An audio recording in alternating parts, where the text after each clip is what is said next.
এবং কেন্দ্রগুলো আগে রাত্রে পাহারা দিবেন। পরের দিন আপনারা কেন্দ্রের মধ্যে সকাল সকাল যাবেন যারা এজেন্ট হবে। আর আপনারা যারা ভোট দিবেন যুবক ভাইরা, ওই দিন আর অন্য কোনো কাজ রাখেন না, আপনারা ভোট দিয়া কেন্দ্রের মধ্যে থাকবেন, একদম রেজাল্টটা নিয়ে তারপর বেরোবেন।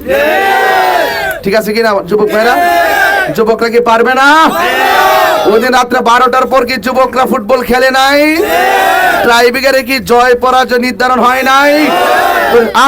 আমরা 2 ঘন্টা লাগুক 5 ঘন্টা লাগুক কেন্দ্রে নির্বাচনের দিন ইনশাআল্লাহ কেন্দ্রে থাকবেন, সক্রিয়ভাবে থাকবেন ইনশাআল্লাহ, যেন আমরা আমাদের কাঙ্ক্ষিত রেজাল্ট যেন নিয়ে দেশবাসীকে শান্তিভাবে জানাইতে পারি ইনশাআল্লাহ। যদি আল্লাহ আমাকে আপনাদের খেদমতের সুযোগ দেয়, চুনারগড় মাধবপুরবাসীর প্রতিনিধিত্ব করার সুযোগ দেয়, আমি চুনারগড় মাধবপুর, আমি দেখবেন বড় বড় প্রোগ্রাম অনেক সময় মিডিয়াতে কথা বললেও বলি চুনারগড় মাধবপুর চুনারগড় দুইটা জায়গা। কিন্তু আমি যদি আপনাদের নিয়ে যে কাজ করি, পরিষ্কার ভাষায় বলে রাখি, মাধবপুর এবং চুনারগড় অত্যন্ত শৃঙ্খলার মাধ্যমে, নীতির মাধ্যমে, ইনসাফের মাধ্যমে একুরেট রাখার চেষ্টা করব, কোনো বৈষম্য থাকবে না। আমি যদি চুনারঘাট আমি অন্তত পক্ষে একটা আম গাছ লাগাই, আমি আরেকটা আম গাছ মাধবপুরে লাগাবো। আমরা দুইটা নাম হইতে পারে, কিন্তু আমরা কাজকর্মের মাধ্যমে এমন একটা পরিস্থিতি তৈরি করব, রাস্তাঘাট থেকে শুরু করে, যদি আল্লাহ আমাকে দয়া করে মনে হবে যেন দুইটার একটা আত্মা হয়ে গেছে। তো সেই জন্য আপনারা সম্প্রীতিতে, মহব্বতে, ভালোবাসায়, আদর্শের মাধ্যমে, নীতি আর ইনসাফের মাধ্যমে মোমবাতির পক্ষে থাকেন। আল্লাহ যদি আপনাদের দোয়া এবং দয়া, আল্লাহ পাকের অশেষ মেহেরবানিতে আল্লাহ যদি আমাকে কবুল করেন, কথা দিয়ে যাচ্ছি যে রাস্তাগুলো আমি দেখেছি 2 মাসে, এই শানকলা আসলে তো মেন রাস্তা কিন্তু আমি কম চলতে পারছি, ম্যাক্সিমাম সময় চলছি মোটরসাইকেল দিয়া। কি অবিশ্বাস করতে পারবেন আপনারা? আমি যাই নাই ওইদিকে, লালচান বাগান থেকে শুরু করে আরো আছে তো, যে একদম ভিতরে দেওবন্দি থেকে শুরু করে আমি সবগুলা বাগানে আমি মোটরসাইকেল দিয়ে 4 ঘন্টা 5 ঘন্টা ঘুরছি। কেন ঘুরছি? আমি প্রতিনিধি হওয়ার জন্য আসছি। আল্লাহ যদি আমাকে দয়া করে, ওই ঘুরতে ঘুরতে চা শ্রমিকদের যে কণ্ঠের আওয়াজ আমি হৃদয়ে ধারণ করছি, যদি আল্লাহ প্রতিনিধি হওয়ার সুযোগ দান করে, এই কণ্ঠের আওয়াজটা যেন শুধু আমার কণ্ঠে না, আমি যেন চা শ্রমিকের কণ্ঠের আওয়াজেই সংসদে কথা বলতে পারি, মেহনতি মানুষের কণ্ঠের আওয়াজে যেন সংসদে কথা বলতে পারি।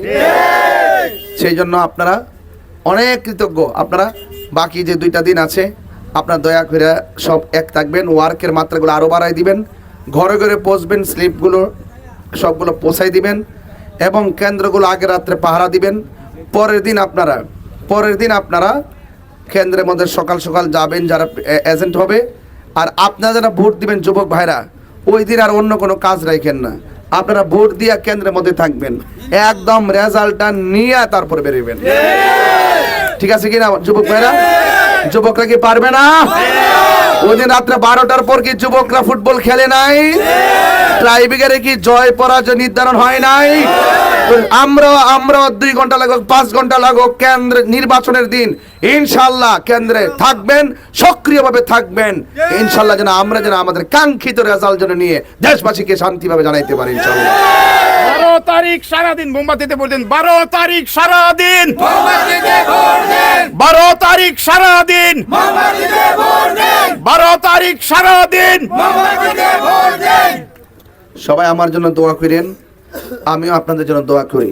আর একটা কথা বলি, আমি কিন্তু অনেক দিন নির্বাচনে কথা বলেছি, আমার কথায় অনেকে হয়তো কষ্ট পেতে পারেন, কষ্টগুলো ক্ষমার সুন্দর দৃষ্টিতে দেখবেন।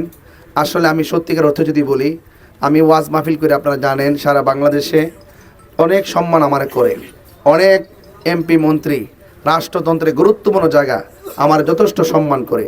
এরপরও শুধুমাত্র আমি সব কিছু ফেলে দিয়ে আমি আপনাদের মাঝে এসেছি, শুধুমাত্র দেশের যে ক্রাইসিস মুভমেন্টটা চলতেছে, দেশের মধ্যে যে অস্থির একটা অবস্থা চলতেছে, দেশের মানুষ যে অনিরাপদ অবস্থায় ভুগতেছে, আমি আমার আদর্শ নীতিগত জায়গা থেকে আমি আপনার আমার সবার নিরাপদ জীবন ব্যবস্থা গঠন করার জন্য আমি সব কিছু ত্যাগ করে আপনাদের মাঝে এসেছি।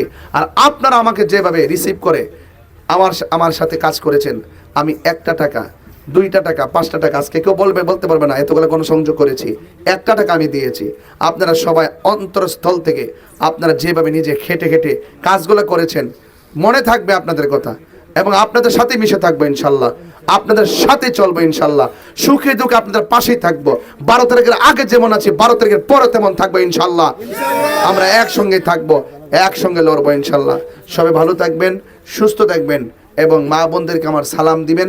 অন্যান্য ধর্মের যারা আছেন সবার প্রতি আমার আদাব রইল। ইনশাল্লাহ সকল ধর্ম বর্ণ দলমত নির্বিশেষে আমরা একটি অবাধ সুষ্ঠু নিরপেক্ষ নির্বাচন আমরা আশা করছি। আল্লাহ যেন আমাদের সকলকে সেই কাঙ্ক্ষিত প্রত্যাশা পূরণ করার তৌফিক দান করেন। আমিন।